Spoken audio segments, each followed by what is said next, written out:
My job is to talk about the potential magnitude of the biomass resource.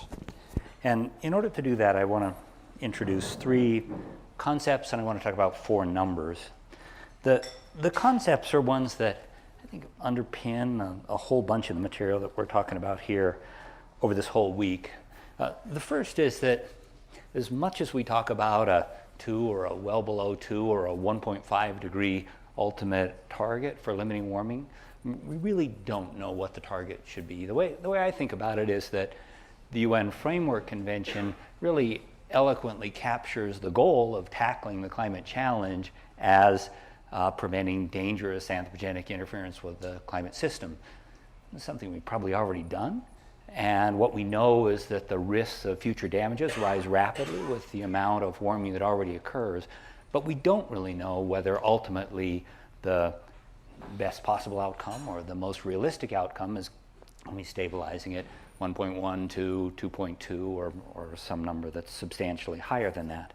A really interesting final phrase in Article 2 of the UNFCCC is that the tackling of the climate challenge should be done at a pace such that opportunities for sustainable economic development aren't constrained, and sort of introduces the second idea is when we talk about a broad suite of technologies for tackling climate challenge, and we need to recognize that many of these technologies impose risks for sustainable economic development, but the things that we're trying to protect at the same time that they can reduce climate change. And one of the phrases that I think Ken often makes most eloquently is that we want to be really careful when we think about tackling the climate challenge that we're not tackling it by ruining the things that we're trying to change by tackling the climate challenge. So the idea that we're working in an environment where there are risks imposed by climate change, but there are also risks imposed by the technologies is a really important one, and it comes into sharp focus with biomass energy, as Jay has just described. A third concept I want to introduce is a way to think about agriculture. Agriculture is in many ways foundational to the human experience, and it's something that we've been struggling to improve over the last 10,000 years. And as Lee described, we made a huge amount of progress, but if you really look at what we've been able to do in the enterprise of agriculture without external subsidies in terms of nutrients or water, is get primary production basically close to where nature is able to get it. So when we look at what the terrestrial ecosystems can provide in terms of agricultural outputs, what we're really looking at is a historical trajectory of getting yields back to where nature gets them until we dump in lots of extra water or nutrients, which we need to do in order to increase ag yields and drive food security. But a downside of adding all of these subsidies is that at least with current technologies, they tend to have carbon costs for producing the subsidies that are comparable to the carbon benefits you get. And that's explicitly true with the Haber-Bosch process, where the carbon to nitrogen ratio of anything you get out has about the same carbon storage potential as the carbon you had to put in to make the nitrogen fertilizer. Okay, that is the three ideas that I want to use to frame the potential for biomass energy. And now I want to introduce you to four numbers that are really useful to thinking about what is the magnitude of the potential resource. And the first number is the current primary production of terrestrial ecosystems.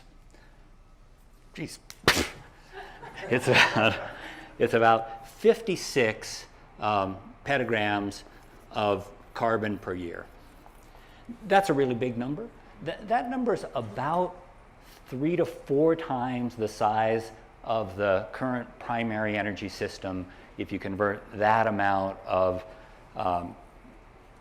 biomass into energy in energy terms. And it's interesting to think about that in the context of all the other technologies that we're talking about.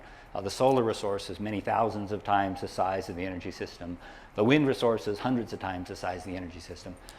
The biomass resource, at least on land, it's a few times the size of the total current energy system. And there's a lot of other stuff we got to do with the biomass resource. We got to feed people. We have to provide a context for biological diversity. We need to do all of the other ecosystem services that ecosystems provide.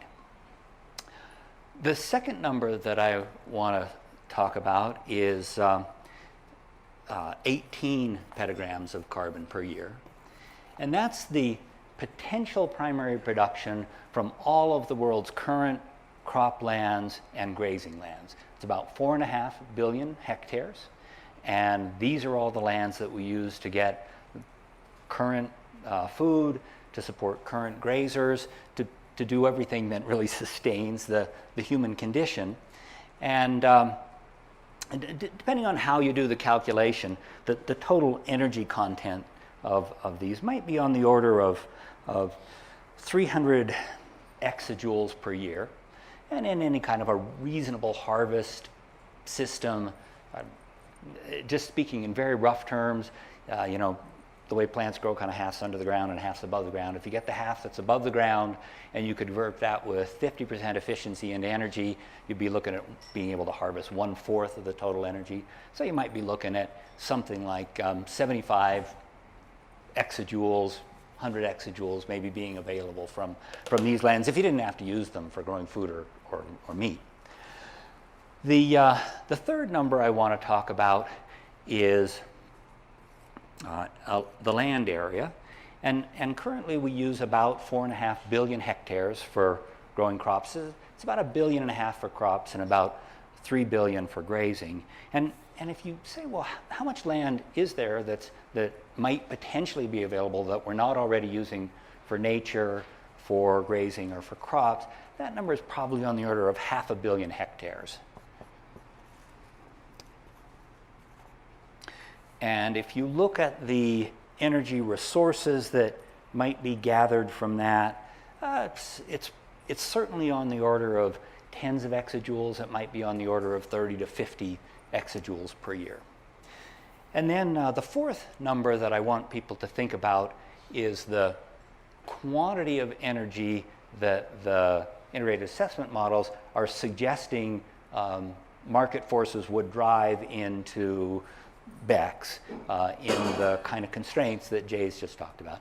And in general, at the end of the century, that's on the order of 80 to 250 exajoules per year. So that's a really, really big number relative to all of these other numbers. And I think that what it illustrates is how much the integrated assessment models are asking for flexibility in other parts of the system. And it's reasonable to think about where that flexibility might come from.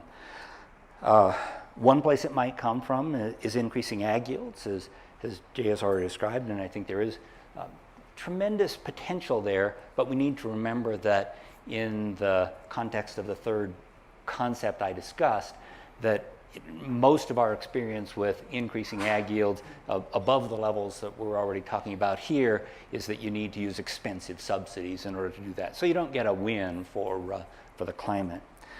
Another thing you could do is you could change diets. And there's a striking fraction of our agricultural enterprise is now used for producing meat, especially beef.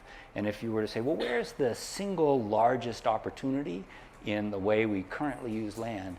It's very likely in dietary shifts. But then if you look at the trajectory of development and say, well, are people quick to embrace dietary shifts?